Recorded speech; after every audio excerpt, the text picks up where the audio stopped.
After my fake heiress identity was exposed, I lived in constant fear. I had heard stories about my biological father. He was a violent drunk who spent more time raising his fists than raising his children. People whispered about the bruises his family carried and the terror that followed him wherever he went. The thought of being sent back to that man haunted me, so I made a decision. I would do everything in my power to make the real heir accept me, no matter what it took.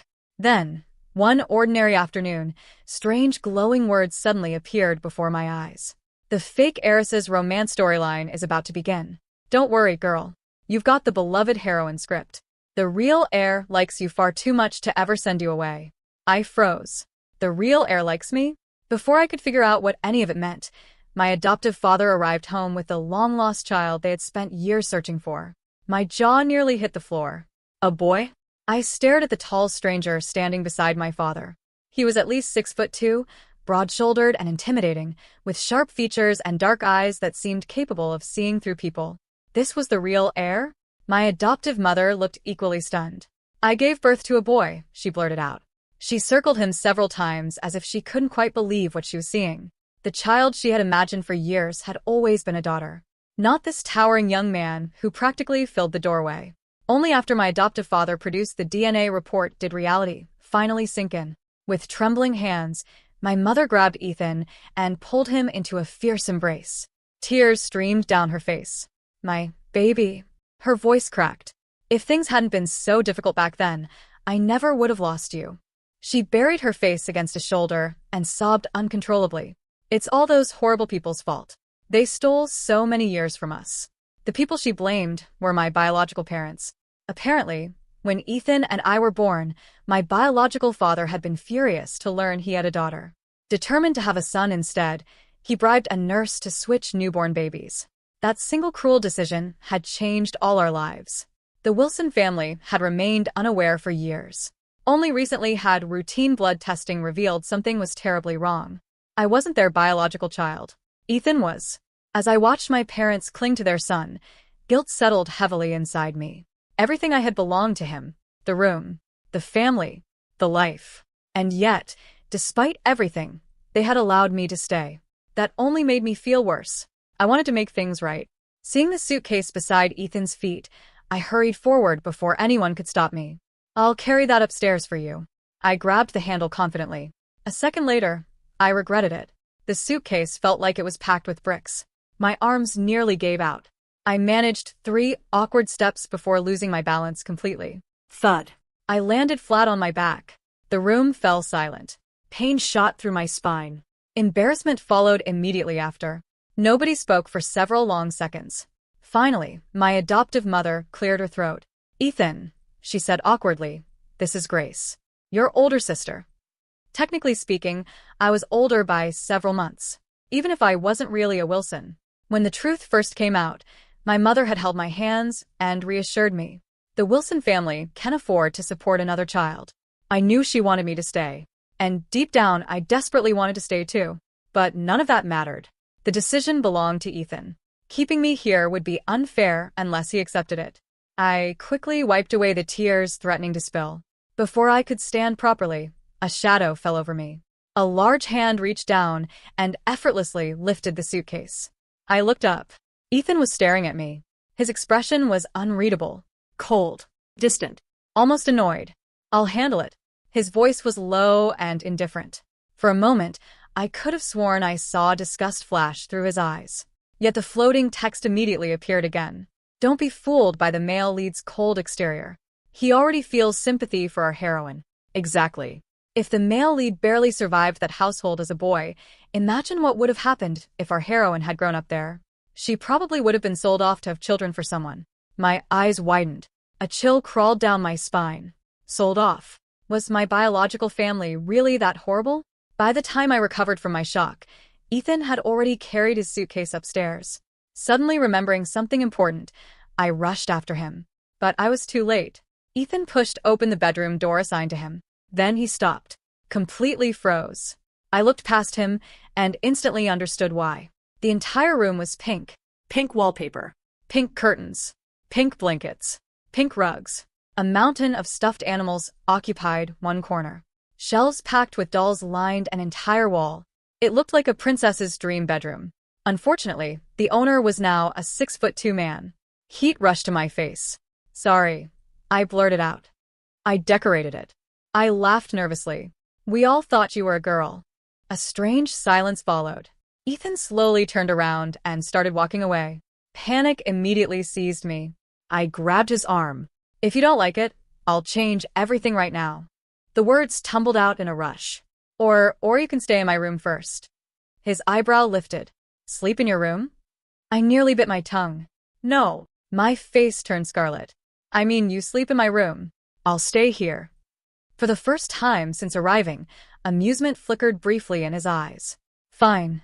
The single word felt like a pardon from execution. Relief flooded through me. That evening, I packed all my belongings and moved out as quickly as possible. Since Ethan was unfamiliar with the neighborhood, I spent the afternoon showing him around. The local park, the convenience store, the shortcut to school, the bakery everyone loved. Most of the time, he barely spoke, but I kept trying. At dinner, I noticed he seemed to enjoy the garlic shrimp. A small detail, but it felt important. Carefully, I peeled shrimp after shrimp until a small bowl was full. Then I pushed it toward him with an eager smile. Here, eat as much as you want. Ethan didn't even glance down. You don't need to do that. The rejection stung more than it should have. My smile faltered. The atmosphere around the table immediately became awkward. My adoptive parents exchanged helpless looks but remained silent. They couldn't force Ethan to accept me, and I knew that better than anyone. Only if Ethan welcomed me could I truly remain part of this family. That night, lying in my new room surrounded by pink wallpaper and stuffed animals, sleep refused to come. I tossed from side to side for hours. Then the floating text appeared again. The male lead is having another episode. He looks like he's in so much pain. He doesn't even know what's wrong with him. If only our heroine could discover this now. Impossible. She won't learn about his condition until much later. Someone help him. He's really breaking down. Years of abuse from his adoptive father and a lifetime without love have left deep psychological scars. My eyes flew open. I sat upright instantly. The room was dark and silent. My heart pounded. Psychological scars? Ethan was suffering right now. Without hesitation, I threw off my blanket and rushed toward the door. During the day, Ethan seemed completely normal. Quiet, distant, and difficult to approach, yes, but otherwise perfectly fine. Nothing about him suggested he was suffering from the breakdown described by the mysterious floating messages. Still, the words lingered in my mind. They had been right about too many things already. No matter how hard I tried to convince myself otherwise, worry gnawed at me. Eventually, I decided to find out for myself. Both Ethan's room and mine were located on the third floor. The entire house was silent, the kind of deep silence that only existed after midnight. Moonlight spilled through the hallway windows, painting silver patterns across the polished floor. Not wanting to wake my adoptive parents, I skipped knocking altogether. Instead, I carefully pressed my ear against Ethan's bedroom door. At first, I heard nothing. No footsteps. No voices. Not even the rustle of sheets. Just as I was about to give up and return to my room, a loud thud suddenly echoed from inside. My heart jumped. Something heavy had hit the floor. Without thinking, I reached for the handle. The Wilson family's fingerprint system still recognized me. The lock clicked open. I pushed the door inward. Darkness greeted me. The room was pitch black. The curtains were tightly drawn, blocking out even the moonlight. For several seconds, I couldn't see a thing. Ethan? I called softly. No response. My eyes slowly adjusted to the darkness. Ethan, are you okay? A chill suddenly ran down my spine. Someone was behind me. Before I could fully turn around, a powerful force slammed me against the wall. A gasp escaped my lips. A tall figure loomed over me. Strong arms caged me in. Who told you to come in? The voice was low, harsh, and dangerous. Ethan. My pulse raced. We were standing far too close. Close enough that I could feel the heat radiating from his body. Close enough to hear every uneven breath leaving his lungs. Close enough to notice that his hands were trembling. Not from anger, from something else. Something deeper.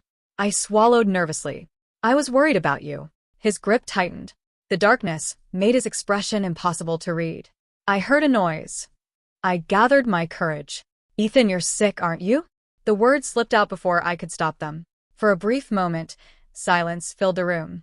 Then I slowly raised my hand toward his forehead. I wanted to check if he had a fever. Before I could touch him, however, Ethan slapped my hand away. The sharp sound echoed through the room. A cold laugh escaped his lips. Sick. His voice dripped with mockery. Isn't my condition all thanks to your family? The words struck harder than any slap. My chest tightened painfully. I knew it. The resentment I had sensed from the beginning wasn't my imagination. Ethan hated me. And honestly, he had every right to. He was the one who should have grown up here. He should have spent 20 years surrounded by love, comfort, and security. Instead, he had been trapped in a nightmare while I unknowingly enjoyed the life meant for him.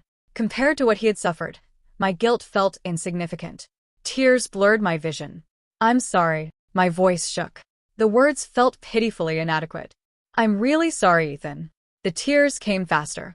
I owe you everything. I lower my head. The room, the family, this life, all of it should have been yours. My throat burned. From now on, I'll do anything you ask.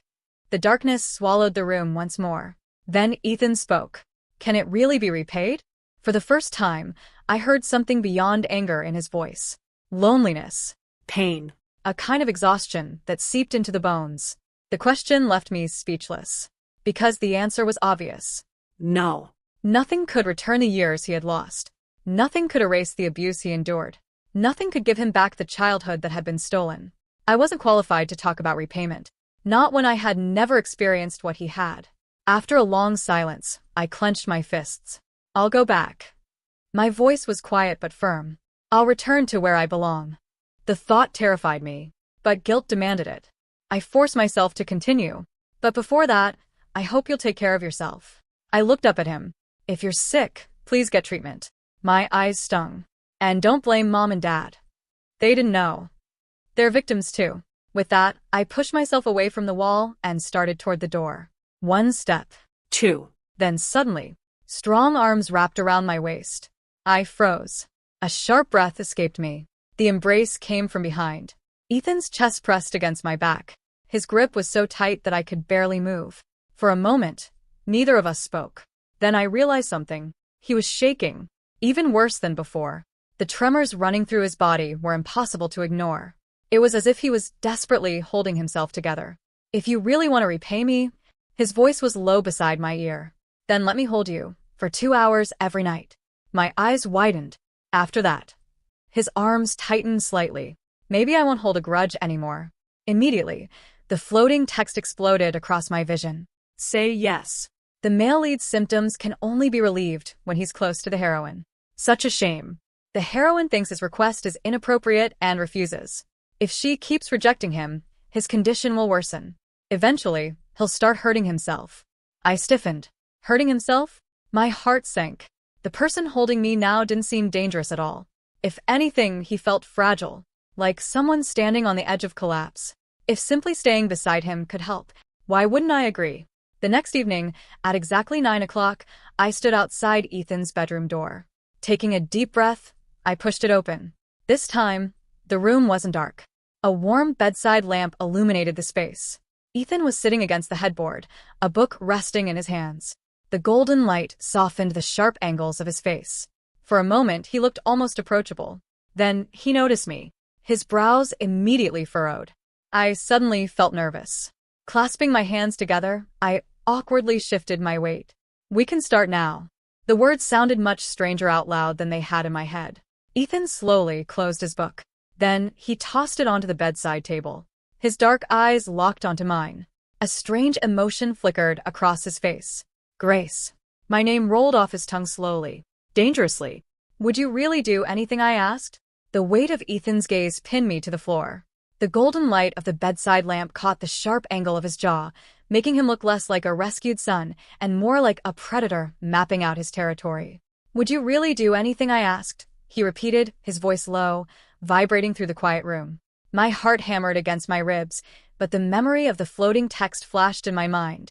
If she keeps rejecting him, his condition will worsen. Eventually, he'll start hurting himself. I swallowed my fear, stepping closer to the massive bed. Yes, I said, my voice steadier than I felt. I promised I would. If this helps you, if it lets you sleep without pain, I'll do it. Ethan didn't answer right away. He simply shifted, patting the space next to him. The contrast was absurd. This hulking, broad-shouldered man sitting in the middle of a pastel pink oasis, surrounded by the fluffy stuffed animals I had carefully curated over the years. I climbed onto the bed, maintaining a rigid posture, my knees pulled to my chest. Before I could settle, Ethan reached out. His large, calloused hand wrapped around my wrist, pulling me downward until my back was pressed against his chest, exactly like the night before. A soft, almost imperceptible sigh escaped his lips as his arms locked around my waist. Instantly, the familiar glowing words flickered to life in the dim room. Look at that. The male lead's rapid heart rate is finally stabilizing. Our heroine is like a human tranquilizer for his trauma. But watch out, she still thinks he hates her. Silly girl. I stared at the floating words, my mind racing. Ethan's breathing gradually slowed, turning deep and rhythmic. The trembling that had racked his frame slowly subsided. He felt warm, solid, and terrifyingly close. For 2 hours, I stayed perfectly still, counting his breaths, wondering how a boy who looked so formidable could carry a soul so fragile.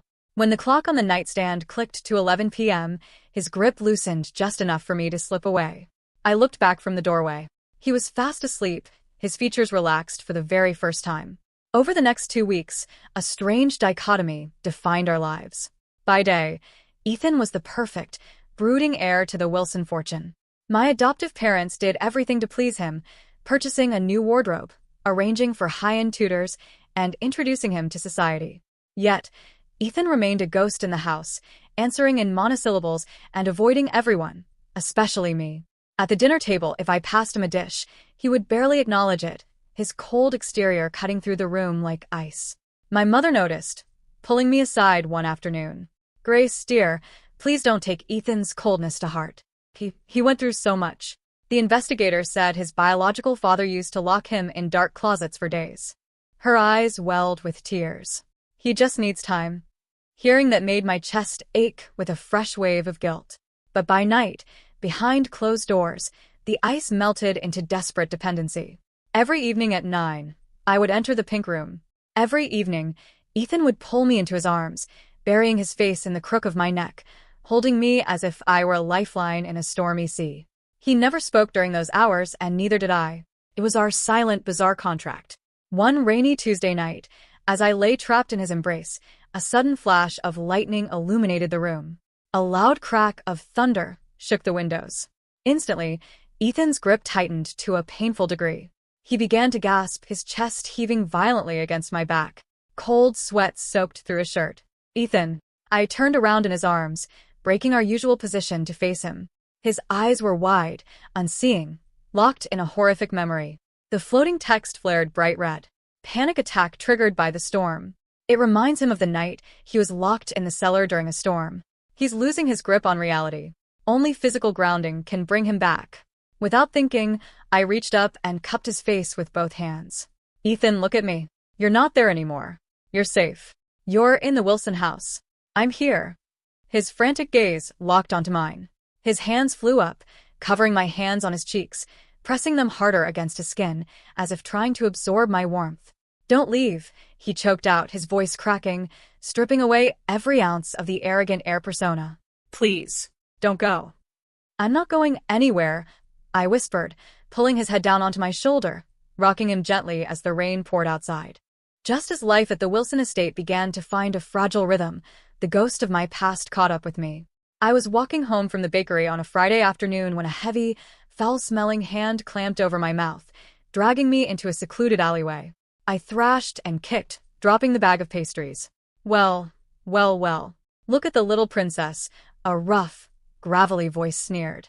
I was shoved against the brick wall. Standing before me was a disheveled man with bloodshot eyes, a bloated face, and a smell of cheap alcohol radiating from his clothes. My stomach dropped. I didn't need a DNA test to know who this was. Marcus, my biological father. "You thought you could just stay with the rich folks while my son gets all the luxury?" Marcus spat, stepping closer, raising a thick, scarred fist. "The Wilsons cut off my hush money the moment they found the boy. But you're legally my daughter. If you want to keep living the high life, you better start funneling cash to me, or I'll drag you back to my house by your hair." Let's see how much the Wilsons care about you then. Terror seized me. The rumors were true. The violent, abusive man from my nightmares was real, and he was standing right in front of me. I closed my eyes, bracing for the impact of his fist. Get your hands off her. The voice didn't sound like a teenager's. It sounded like a death knell. I opened my eyes to see Ethan standing at the entrance of the alley. His eyes were pitch black with rage, his tall frame casting a shadow that completely swallowed Marcus. Marcus laughed nervously, trying to put on a brave face. Oh, the golden boy. Look, kid, this is family business.